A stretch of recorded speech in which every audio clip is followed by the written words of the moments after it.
It's Palm Sunday, which means it's 1 week till Easter. Stoked for that. We'll be back here next week in 2 services, a 5 o'clock and a 7 o'clock, celebrating the resurrection of Jesus. Yeah, that's worth getting excited about, so stoked for that. Got a lot of stuff happening this week on campus to prep for Easter. Lots of invitations to go out to invite friends to come and join us next week, and gonna be good. Gonna be a good week ahead of us. So excited for tonight. Excited to be together, worshiping God, connecting with each other, and that's what we come here to do. Is we want to hear from God as we open the Scriptures, as we sing these songs and reflect on His mercy is more than all the sins that we have, even all the sins we have.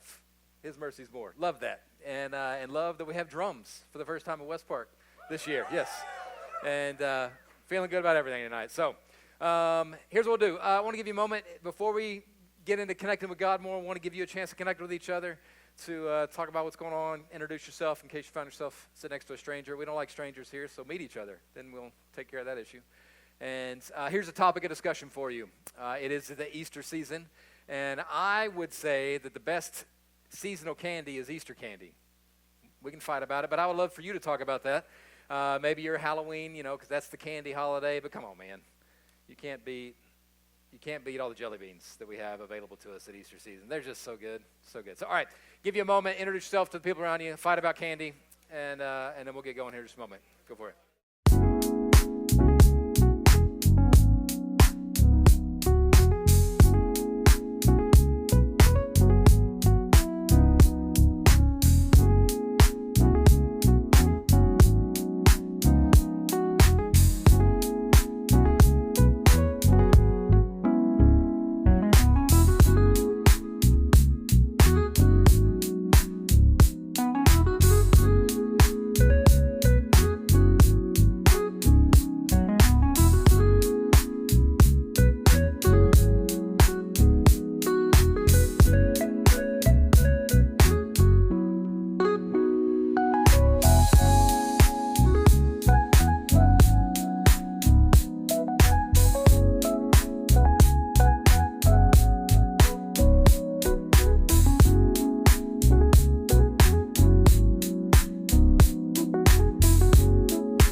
You settled that matter once and for all, that Easter is the greatest candy season of the year. Something about a Reese's in the shape of an egg. I don't know why it's better. It just is. It's better than a tree-shaped one, better than a pumpkin-shaped one. Love that. Hey, so as I said, we're continuing in the book of Jonah tonight. And I don't know about you, but I love a good story. And Jonah so far has been a great story. Jonah's chapters 1, 2, 3, some would say is the perfect story. You have this introduction of the setting. You have Jonah's introduced, man of God, called by God to go to Nineveh, and he takes off the other direction.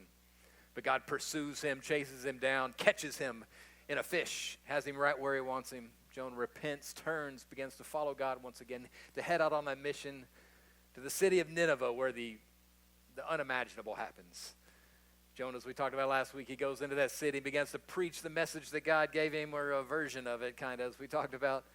And all of a sudden, the whole city repents. They turn to God. And it's like the perfect ending. God gave Jonah instructions. There's this setting. There's this rising action. There's the tension of, like, what's Jonah going to do? Then he shows up in Nineveh. What's going to happen? Everybody turns to God. It's a great story. It's perfect. We could end the book of Jonah and be like, what a great story that was. But then there's chapter 4. And chapter 4 is like, what in the world? And that's what we're going to talk about tonight, is what in the world is happening in chapter 4 of the book of Jonah. So if you have your copy of Scripture, we're going to do the same thing here tonight, give you a few moments to read that to yourself. It's about 12 verses. We're actually going to start in Jonah 3, verse 10, the very last verse of Jonah chapter 3, and then we'll read all the way through chapter 4, verse 11. So I'll give you a moment to read that. If you have your copy of Scripture, if you want to pull it up on your phone, if you haven't ever downloaded the Bible app, great chance to do that. ESV, NIV, both good translations to read in. And you can pull that up. Everybody found Jonah? Gotten good at finding it by now? Okay, we'll give you a moment. I think we might have some Jonah reading music to turn on. You'll have a few moments. I'll just give you a minute or two to read that to yourself, and I'll give you a chance to talk about it together. So go ahead. Jonah chapter 3:10 through 4:11. Go for it.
Interesting book of the Bible. Interesting chapter of the Bible, right? What is happening in chapter 4?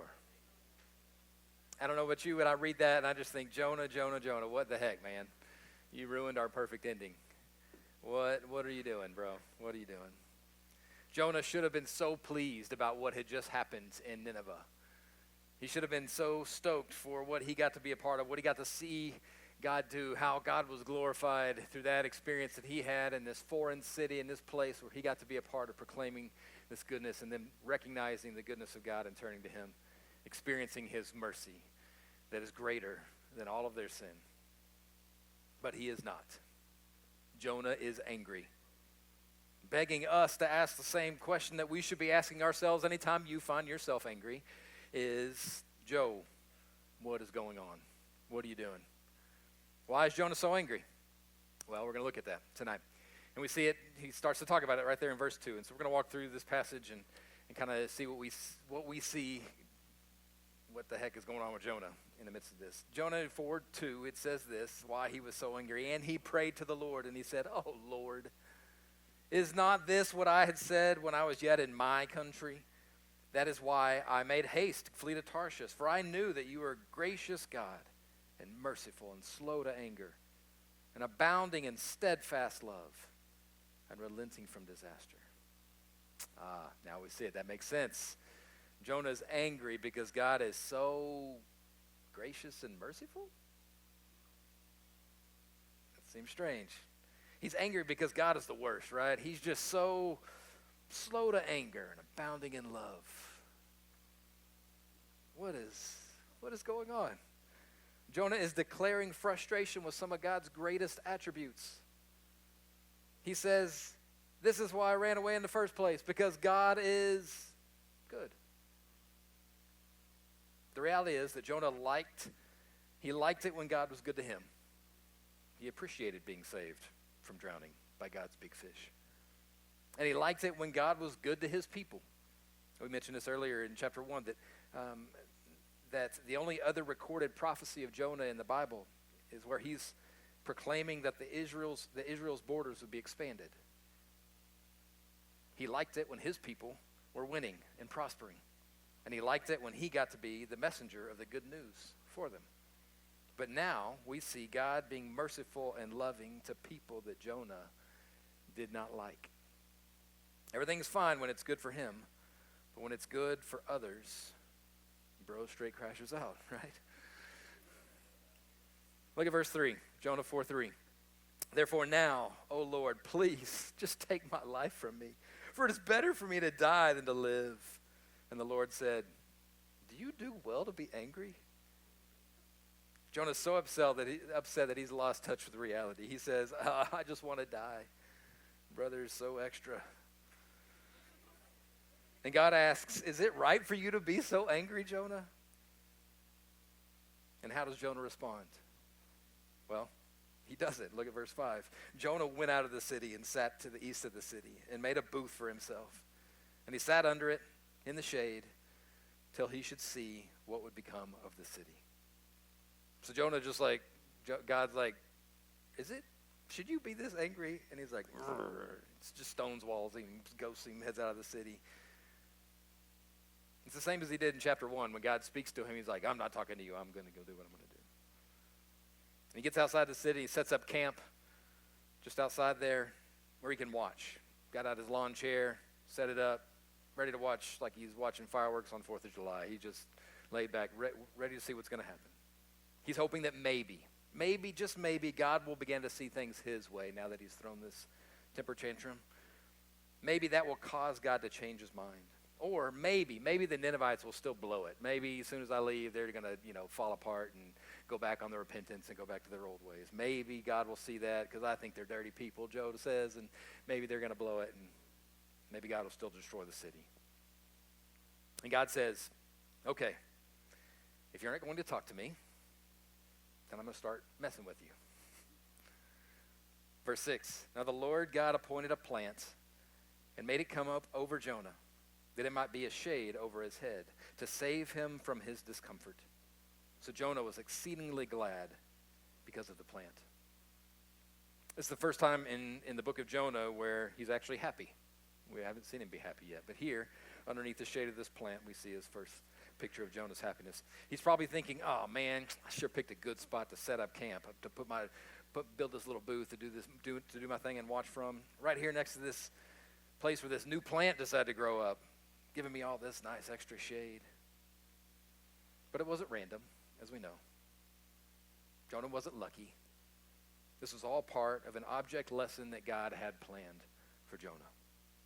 Once again, God had provided something in nature, this time for Jonah's comfort. He provided the fish to catch him, to bring him back, probably very uncomfortable. He provided the storm to get him into the water so he could catch him to bring him back. And now here he is providing this plant, which does seem nice.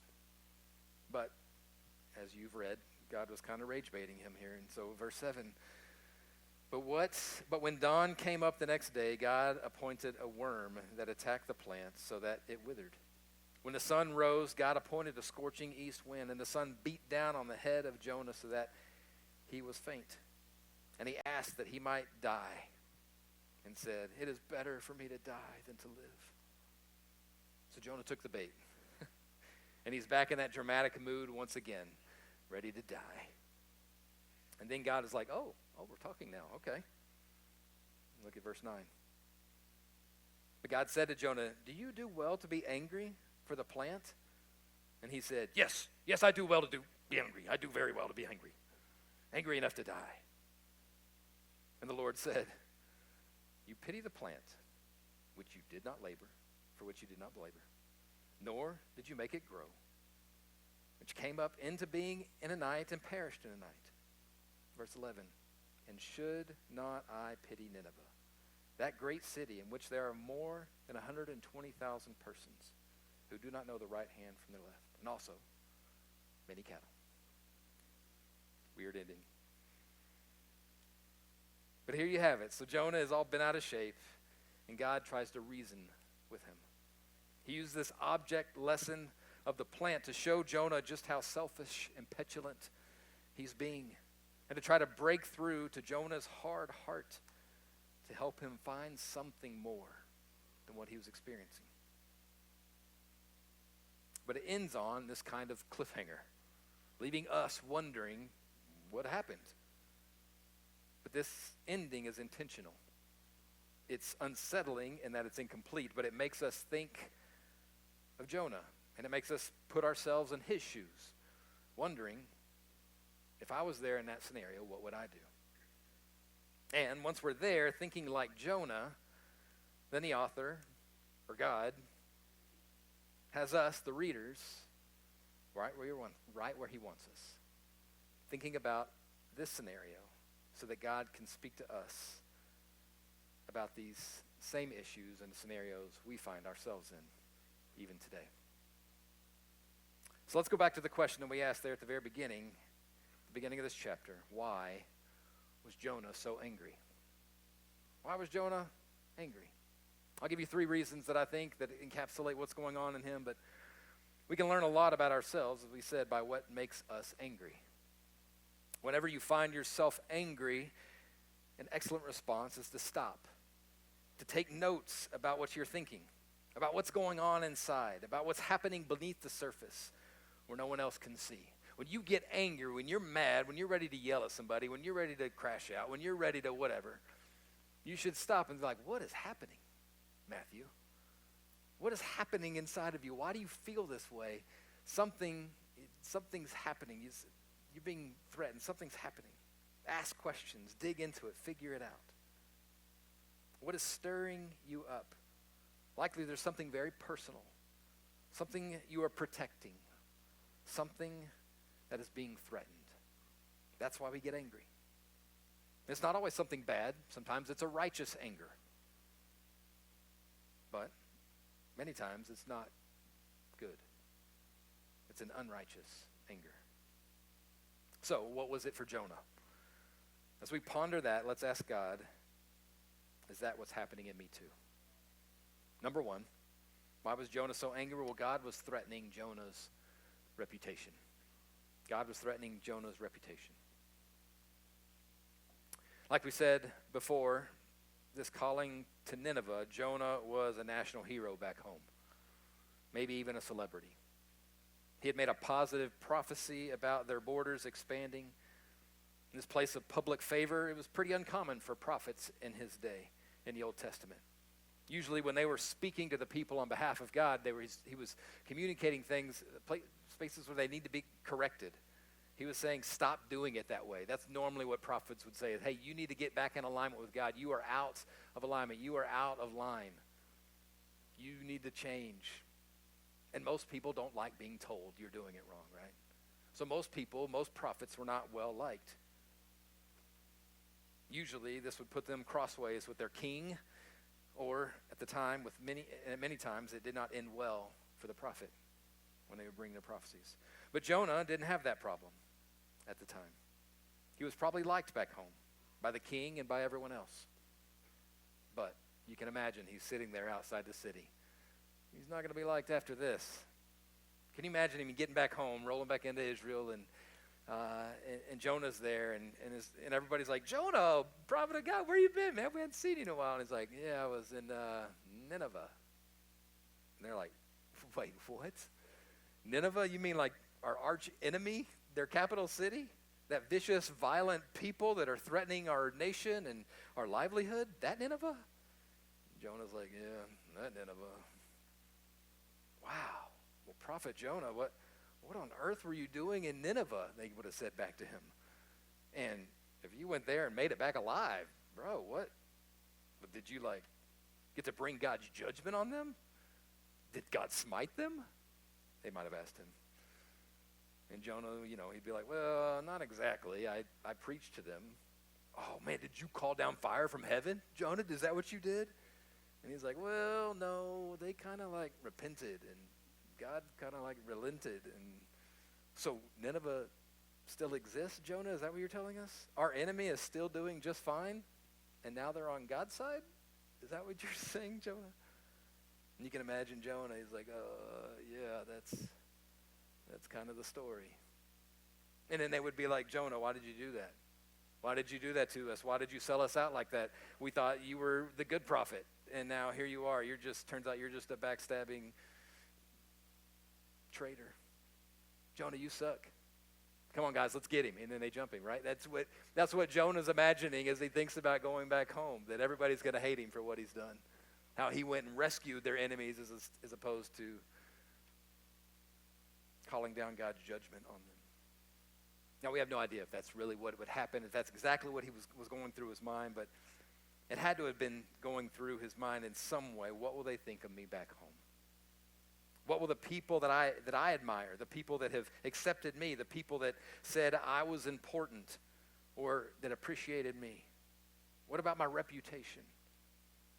Maybe this is why he was so intent on dying right there in the desert outside of Nineveh, because he doesn't want to have to face the loss of his reputation back home.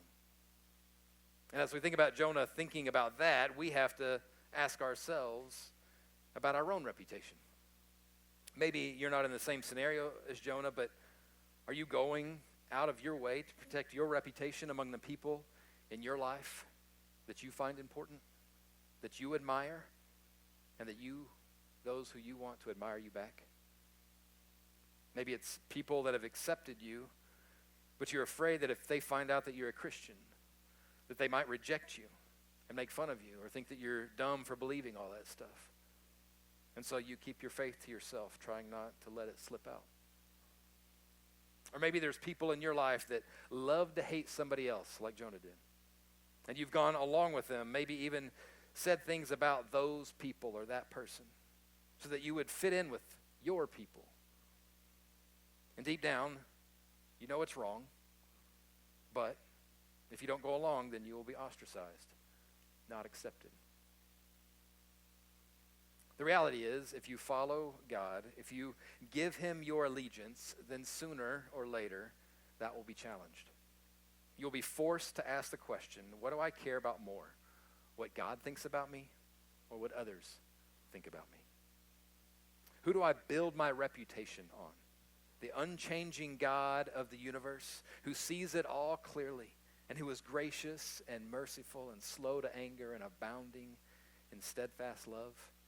Do I build my reputation on that, or do I base my reputation on the always shifting and fickle opinions of finite people with selfish intentions and limited perspective who are just as broken as I am? Here's what we need to know. We can't let our reputation keep us from following God. We can't let our reputation keep us from being in alignment with God, from walking in his ways and giving him authority over all of our life. Here's what you should know. You should know that God is a wonderful public relations manager. His PR is based on knowing everything and what is best for us, what leads to our flourishing. You can trust him with how you are seen by others. I know that feels scary. It feels like it's out of your control, but you can trust him with how you are seen by others. Will you trust God with your reputation? Will you trust him with how other people see you? That's the question you need to ask yourself. God was threatening Jonah's reputation among the people that mattered most to him. They mattered more than God did. And you can see it in his anger. There's probably nothing else that has held me back more in ministry than wondering what other people think of me. And I wrestle with that all my life. It's called the fear of man. What do other people think of me? And sometimes it gives me pause before I act, pause before I do what I know I need to do, what God's calling me to do. And one of the top things that I see college students wrestling with that keeps them from going all in and following Jesus and in doing ministry in their life is the anxiety from the social awareness that they have, the skewed self-awareness that hinders them from living out their faith and really loving Jesus and subsequently really loving others. And maybe you felt that this week. If you were here last week, we talked about, hey, we got 2 weeks to invite people to Easter. We got an opportunity to go and share the gospel. Maybe some of you did this past week as you practiced that last Sunday, and maybe you went out and God gave you, he answered my prayer for you that you would have an opportunity to share your faith this past week. Or maybe you almost had an opportunity and you thought, oh, I'm not going to do it. Maybe I'll talk to him next week. And maybe that fear of your reputation, of protecting your image in front of them held you back. I confess that's happened to me before. I know that it's real. I know that what Jonah is wrestling with in this moment as he sits outside the desert is real for us. It's why it's here, so we can wrestle with it. Here's the invitation. Will you finally forget about yourself? Will you finally forget about yourself so that you can start following God with nothing holding you back, no inhibitions about your personal image, and trusting that you will have more fun, that you will have more security and more peace when you trust God above all else, especially above your personal reputation? Will you accept that invitation that God gives you? More fun, more peace, more security, if you let him worry about what other people think about you and not yourself.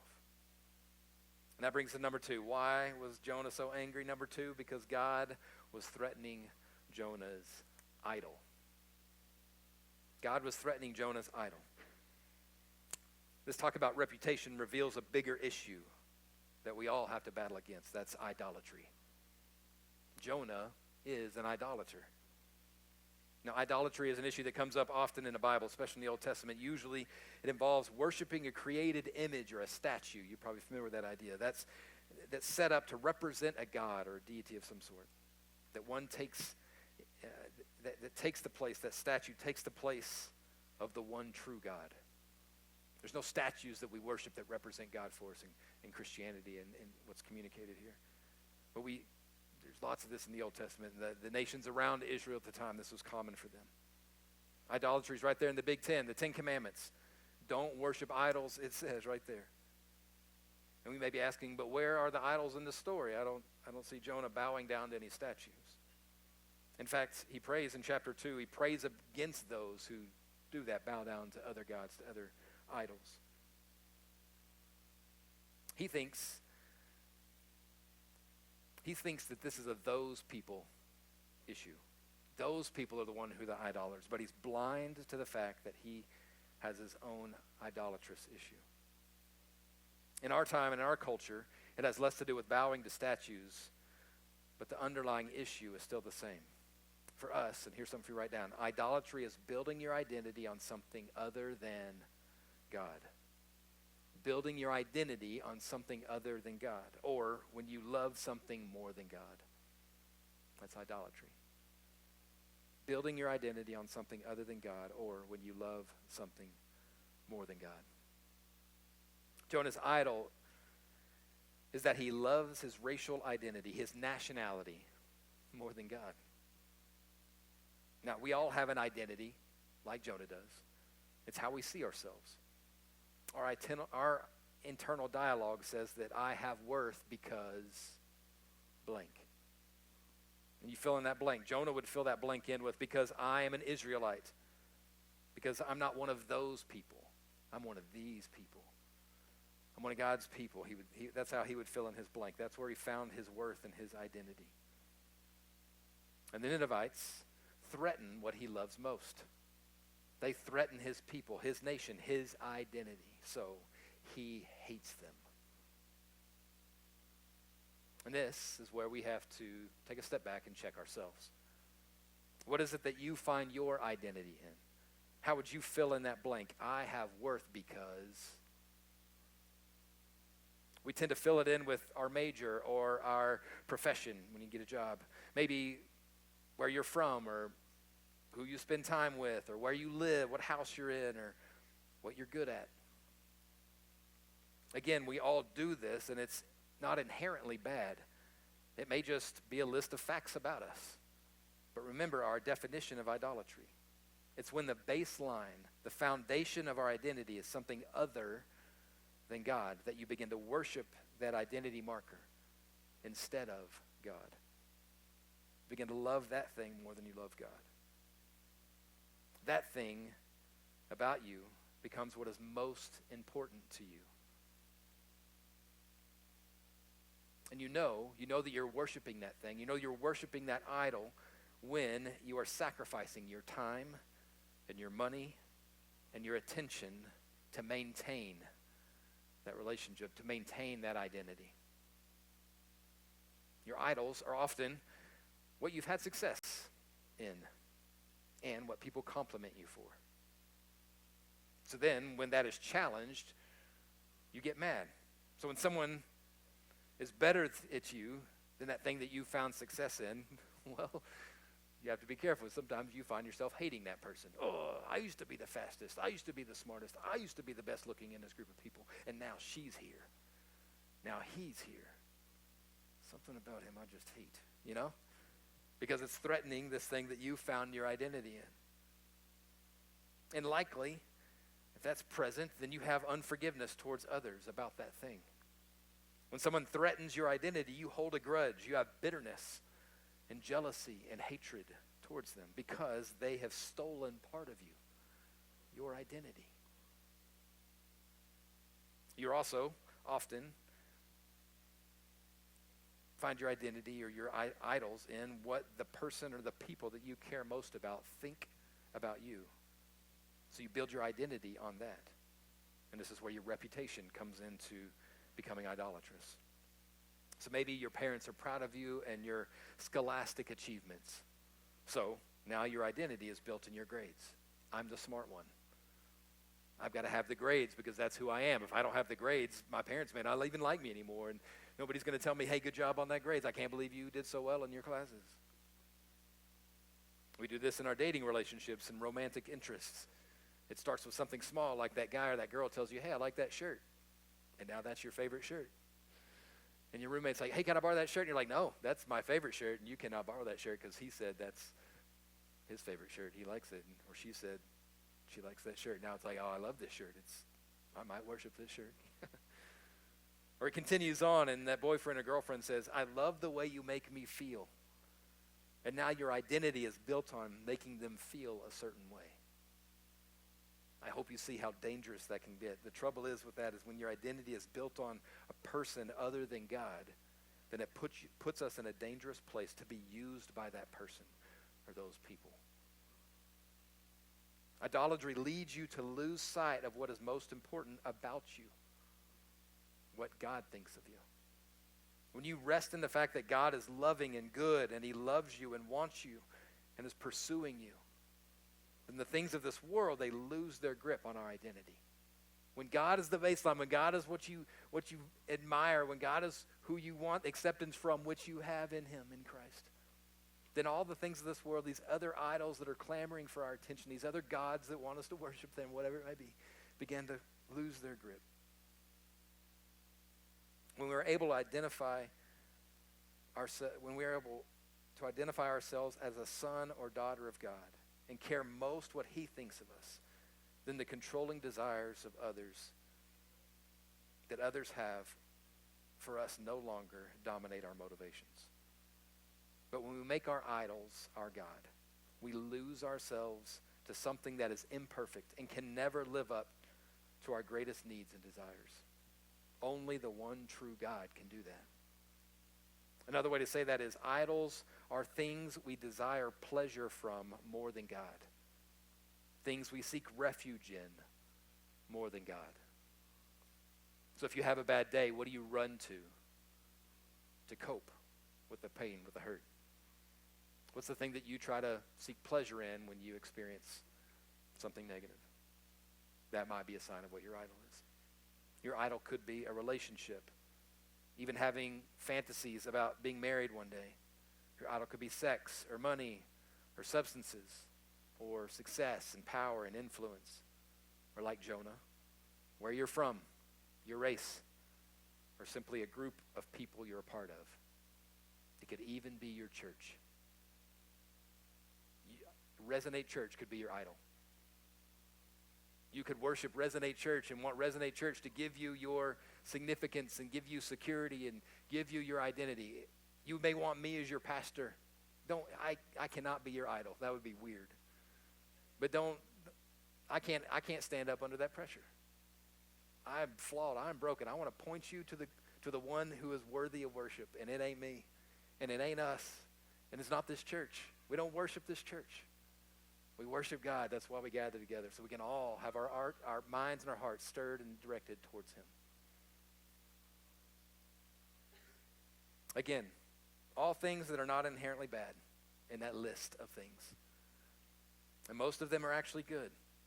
They're just things that can't be your God. Your hatred, your unforgiveness, bitterness, and jealousy, the things that you see in Jonah, in the book of Jonah, will reveal to you your idols. You just have to realize what is being threatened when you're angry, and that's where you'll find your idol. So when somebody says, hey, I think you might need to break up with that guy, and you're like, no, you can't tell me that, you should ask yourself, are you worshiping that relationship? When someone says, hey, you might need to rethink what you're doing at this season in your life, and you think, you can't tell me what to do, is it because your idol is being threatened? You should ask that question. You may not need to, or you may not be able to get rid of all those things completely out of your life. Some of them are just facts about who you are. You simply need to stop worshiping those things. We can't worship anything else above God. You know that. It's not an astounding statement, but you should write it down. Do not worship anything else above God. Do not worship anything else above God. That's why it's in the Big Ten. That's why it's in the Ten Commandments. It's a big deal. It's foundational to our faith in God.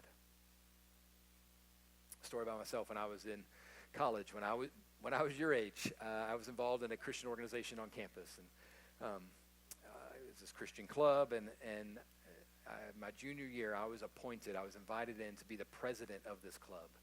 It didn't really mean much. I got to meet with some of the ministers a part of this club once a week, and there was a title that went along with it. And, if you're asked, that seems like a pretty big deal. And so I'll be honest, I loved it. I was like, this is amazing. I've been asked to be the president. And it was a group of about, we all got together in one place. It was probably, 100, 150 people. And I was like, I'm the president of these people. I didn't preside over anything, but I had this title, and I was like, big deal. And I loved it. I loved the reputation how it added to my reputation, and my image and my clout and my position. It was all about me. And I loved it. It wasn't about me serving all that group of people. It wasn't about me serving God. It was like, I like the way this makes me look among my peers. I was worshiping myself and what certain people within that group, what they thought of me. I was my idol. Now, in that scenario, I couldn't get rid of myself, right? I couldn't just, get rid of my idol.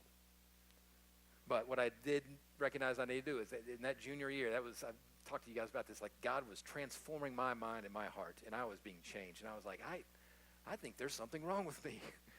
I began to see who God was, and he was worthy of worship. And I began to see that I was being selfish. I was self-consumed. And so I ended up stepping down from that position. I relinquished my title as president, and I said, I need to stop doing this. I need to not be at a place where I'm the center of attention or have some weird title or whatever. And so I stepped out of that and stepped down from that, and then I went and started leading a Bible study at my local church and leading a bunch of people that had no clout, and they weren't anybody, at least according to my ego. And I just needed to lead them and serve them and love them and help them to know God more. And in doing that, it was so helpful for me to essentially die to self and go do something that wasn't good for my image. And in doing so, I saw God move in this group of people that I was able to go and do something for. And nobody saw it. I didn't get any accolades for that. And it was so good for me to trust God with my image in that, to get rid of my idol and begin to worship God again instead of myself. And so you're in different places. I don't know how many presidents we have out there tonight, but you find yourself in places where you may think I'm a big deal, or you recognize there's some stuff that I need to step out of or get rid of or let go of. What or who are your idols? And what is God asking you to do with them? And that brings us to number 3. Why was Jonah so angry? Number 3, God was not who Jonah wanted him to be. God was not who Jonah wanted him to be. And this is one of the biggest conflict starters in any relationship. What's going on right here, this idea of I wanted you to be this, but you weren't. And our relationship with God is not immune from that scenario. When you're in a relationship with someone, whether it's or when anybody, your relationship with any other person, and you think one thing about how things should be, and then the other person that you're working with in a relationship with thinks it should be another way, then you have this moment of conflict. Something happens in that moment. So a couple examples, like this happens all the time with newly married people when they come to their first holiday season at Christmas, and then they have this friction, this tension about how are we going to celebrate the holidays, because this is just how you do it. This is the traditions we do, and this is the schedule that we keep on Christmas Day, or this is what we do on Christmas Eve, or this is where we're going to visit and who we're going to visit. And husband has this idea and wife has this idea because they came from these two different traditions, and they thought that's just how you did it. And they discovered, we've got different ideas about how we do that. And same thing with birthdays. Like, birthdays, we stop everything and have this big party. And somebody else is like, well, I'll get you a card or something, give you a pat on the back. So maybe we'll sing a song. Different ideas, and it's different expectations, different ideas about how it should work. Or you guys experience this with your roommates. The stereotypical dishes conversation. One roommate thinks that, hey, you should do your dishes right after you dirty them and put them back in the cupboard right away. And another roommate says, oh, no, we just pot them all up and then we do them all at once at the end of the day. That's how you should do your dishes. And so you have these competing ideas about how it should be done, right? Or maybe it's like the organization of the food in the pantry or in the refrigerator. And you have one that's like, we should organize it by food group. Here's the dairy and here's where the meats go. And then the other guy's like, no, you put your stuff with your stuff and I'll put mine with my stuff. And we'll just have our areas, our own selected spaces. Then you have another roommate that's like, organization? What are you talking about? What is that? I don't know.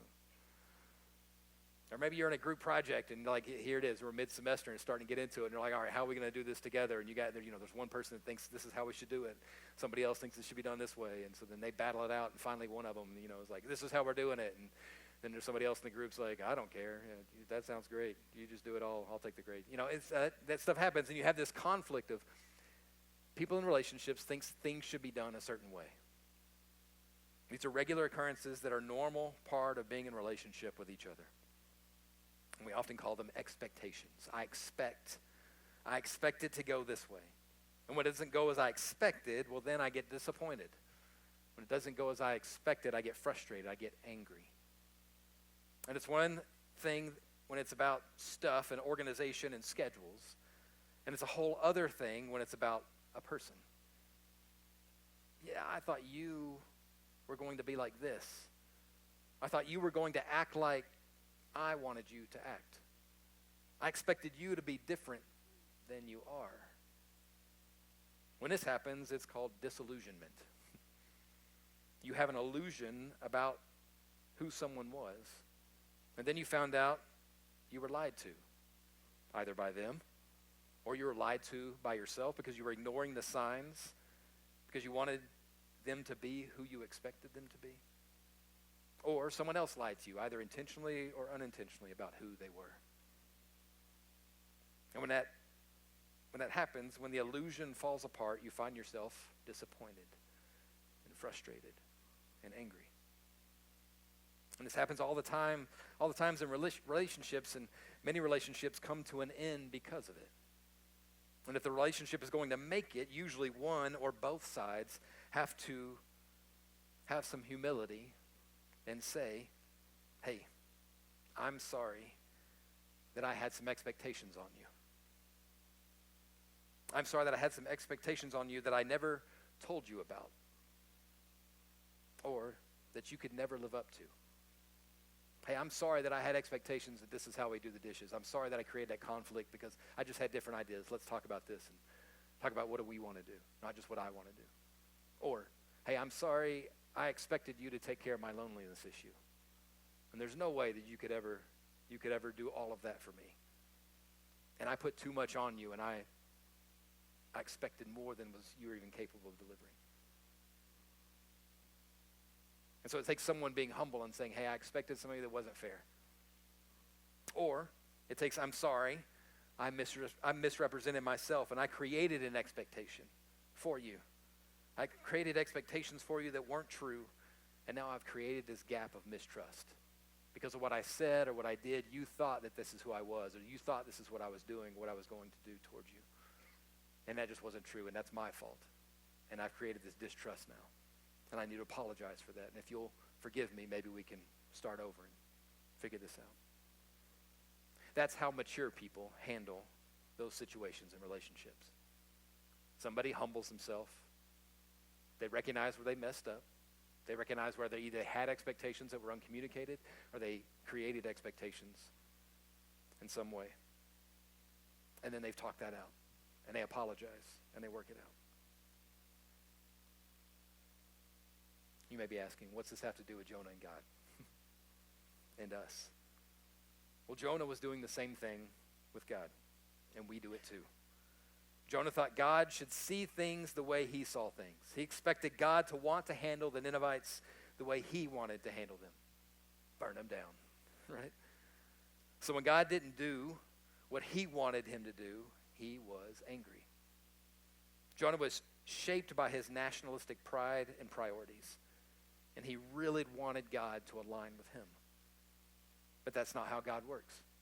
God does not consider our preferences and change to be like us. Again, we are finite and limited and have limited perspective. God is infinite, and he sees everything clearly. So while we may think we've got it all figured out and that we know how things should be, we need to recognize that we may not be seeing things as they really are. I think about this every summer, late July into August, when after the summer's been hot and I just haven't put enough water on my grass out front. And I look across the street, catty corner, there's this yard over there, and I think, why does that grass look so much better than my grass? The grass looks greener over there, right? And this happens in all aspects of life, but it's because I'll go over there and I'll be walking the dog and I'll kind of just ease over there and look at their grass and be like, what are they doing over here? But when I get over there and look at it from above, I recognize, oh, this isn't greener than my grass. It's just a different perspective over there from across the street. Oh, yeah. And so the blades of grass, as they match up like this, it's like, wow, that grass is so green when you look at it like this. And then you get above it and you're like, oh, that's just as sparse as my grass and just as brown as mine is over there. It's just a matter of perspective. Well, if you think about that, it applies to all aspects of life. There's a reason that's a saying. The grass is always greener over there. It always looks like it's better somewhere else. When this happens with God, we can think that it seems clear from where we sit, and then we think God should see things from our perspective. Well, from where I'm sitting, it looks like, God, this is how you should be acting in this scenario, in this relationship, or this person's life, or in the world today. And then we get angry when he doesn't do what we think he should do. We need to realize that we are, at varying degrees, a product in the midst of this. As we look at all the stuff happening in our world, in our culture, in our relationships, and the news, and we need to realize that we are, at varying degrees, a product of our culture. Where we grew up, our family, our school, what media we consume, all of these things are shaping us, teaching us what is right and wrong according to our culture, teaching us how to align with the people around us, how to be accepted, how to keep from being rejected. Our culture begins to form us in its own morality. And it begins to form its own morality. We adopt that morality, the morality of our culture. And it's not necessarily aligned with God's sense of right and wrong, God's moral perspective. But we can mistakenly assume that we are aligned because everyone around us is aligned. The people that we're speaking into our life, they're aligned with the moral perspective, the cultural perspective. So when we come to God, we expect him to act and think one way, like our culture, our way, and we can be shocked when he doesn't. I think this is part of what's happening with Jonah. He wanted God to see things from his limited 8th century Israelite nationalistic perspective. But God had a whole other perspective that was much broader, even to the point that it encompassed the people of Nineveh, a perspective that was preposterous to Jonah. Now it's evident that Jonah was living in a tension. He says it there in verse 2 that he knew who God was, about he was loving and patient and slow to anger. Jonah had good theology. He believed right things about God, but he hadn't let that go to his own cultural perspective. He hadn't let go of his own cultural perspective. He was holding on to the illusion. His theology had not changed his own heart. We are likely somewhere doing the same thing. We know that there are some things about our 21st century American culture that may not be aligned with God's ways, but we hold on to them, camping out, watching and hoping that maybe God will change his mind and see things our way. The reality is, if the God that you worship doesn't ever disagree with you, then you may not be worshiping the one true God, the God of the Bible, the God that spans all time and all cultures. You may, in fact, be worshiping a God you created yourself. Or to say it another way, if your God always sees things your way, you may be worshiping yourself. And so, you should want God to disagree with you. You should want God to disagree with you and help align you, pull you out of the cultural perspective, and change your heart to be more like his. We expect God to be like us, and when he's not, the same thing applies to our relationship with God that applies to our relationship with others. We have to humble ourselves and say, Dear God, I'm sorry that I put expectations on you to align with me and my cultural perspective. I can't expect you to do things my way. Your perspective is always better. I will align with you. But that requires us to humble ourselves, to step aside and align with him. God was not who Jonah wanted him to be. But what did Jonah do? Did he humble himself and let God be his God? Did Jonah let go of the tension between his theology and his wants? Well, the story doesn't resolve neatly, does it? And we are left to wonder. And we are left to ask ourselves, what would I do? What am I going to do? And the book ends on this cliffhanger question. Jonah, you're worried about that little plant. And should I not be concerned for the great city of Nineveh? We get so wrapped up in God seeing things our way, and we totally miss out on what God is doing in the world around us. As we've said over and over again in Resonate churches, it's become clear throughout the book of Jonah, God is a missional God, and God loves people. So do you love people like God, even loving your enemies?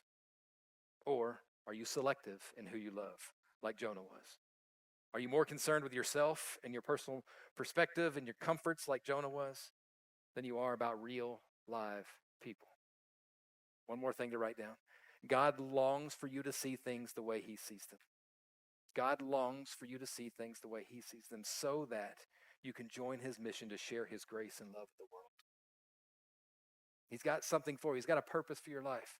No matter what your profession is or where you head from here this week or in the next 10 years, God longs for you to see things from the way he sees them so that you can join his mission to share his grace and his love with the world.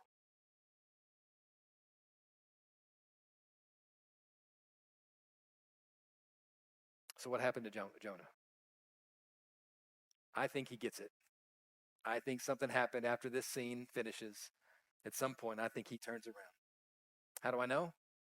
Well, because we have the story. Either Jonah wrote it down himself and said, this is my story. Let me tell you what happened. This is how God finally changed my heart, how I learned to step out of that place of being angry at God and align myself with him instead of expecting him to align himself with me.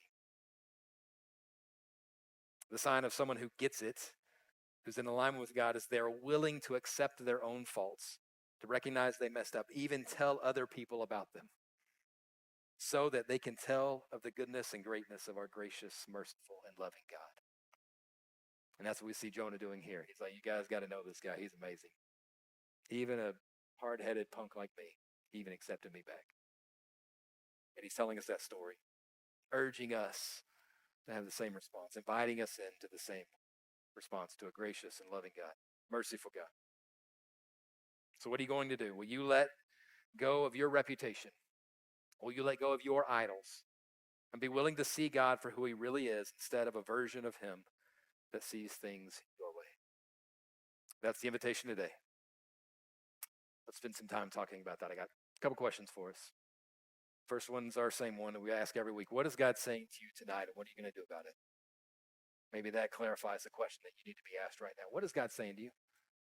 As we talk through those things, the different examples, maybe it was something specific I brought up, or maybe it was some other version of idolatry or reputation or expectations that you have on God. What is it that God's saying to you tonight? And then just to ask it a different way, what issue is the biggest for you? Is it your reputation? Is it your idols, your idolatry? Or is it letting go of who you selfishly want God to be for you? I want to give you a few moments to begin that conversation and talk about it, and then we'll close in worship together. Take that time now. Talk about it with each other. What's God saying to you?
I'm going to rush you in your conversation, and that's not fair to you, I know.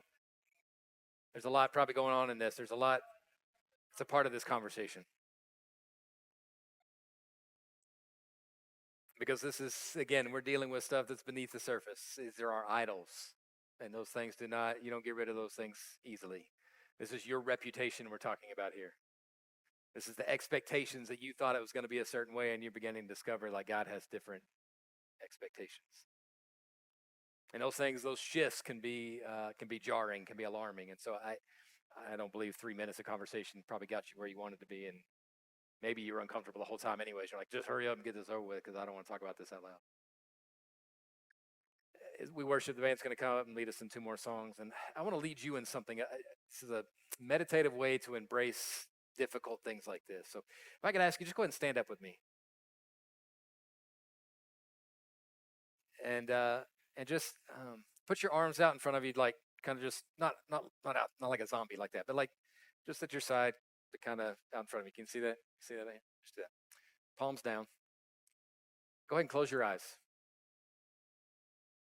Maybe as I talk tonight, as you begin to think about your reputation and how you're seen by others, how you value that, how you protect that, how you hang on to that. Maybe you hold on to that very tightly. And if that's you, just go ahead and make a fist with your hands. Palms down, fist, both hands. Or maybe you began to realize as I talked or something, you recognize, oh, I think I might have an idol in my life, something I'm worshiping above God, something I care about more than God, something I go to for pleasure before I turn to God. And maybe you recognize I need to give that thing up, but God is terrifying to you because that's your source of comfort. That's the thing you worship. That's the thing you've given, you sacrifice for. Your time and your talent and your money in it. And if that's you, like just make a fist as though you're holding on to that thing. Or if there's some things about God that make you uncomfortable. Maybe it's something that's said at night or something you've learned as you began to explore God this year. And you're like, sometimes I don't like God. I wish he would do things the way I do things. I wish he would see things the way I see things. And maybe it's hard for you to let go of that bitterness that you have towards God. Maybe something has happened in your life, pain in your life that you're holding on to. And you're holding against God. And just make a fist as though you were holding on to that thing tightly. Squeeze your fist. Feel the tension. Now you need to know God is gracious and merciful. He is abounding in steadfast love. He is slow to anger. And he loves you. And his perspective is so much better, so much clearer, so much more wholesome for you than anything you can imagine. And he's inviting you to let go of those things in your life. And so imagine yourself letting go of them. From tense, tight fists, open them up and just drop those things. Drop those idols, drop your reputation, drop your expectations. Now turn your hands over, palms up, and receive the mercy of God. Receive the love of Jesus. Receive that into your life. Build your identity on that. He loves you and will never give up on you and will pursue you over and over again, like we've talked about throughout this sermon series. He is in pursuit of you right now, calling you home to be his, to give you a new foundation in your world, to be your God. It's the way it's meant to be. It's the way you're created for. Receive that grace. Receive that mercy. God, meet us here now as we worship you in this. God, bring us to that place where we let go of our idols. We let go of our reputation. We let go of our expectations, and we trust you above all else. You are our God. We worship you. Meet us here now, God. We believe. Help our unbelief. Lead us now as we worship you. Lead us into this week as we get ready to celebrate your death and your burial and your resurrection next week. God, do work in our life now so that we can worship you unhindered next weekend. Do that in us. We ask in Jesus' name. We pray with a lot of hope.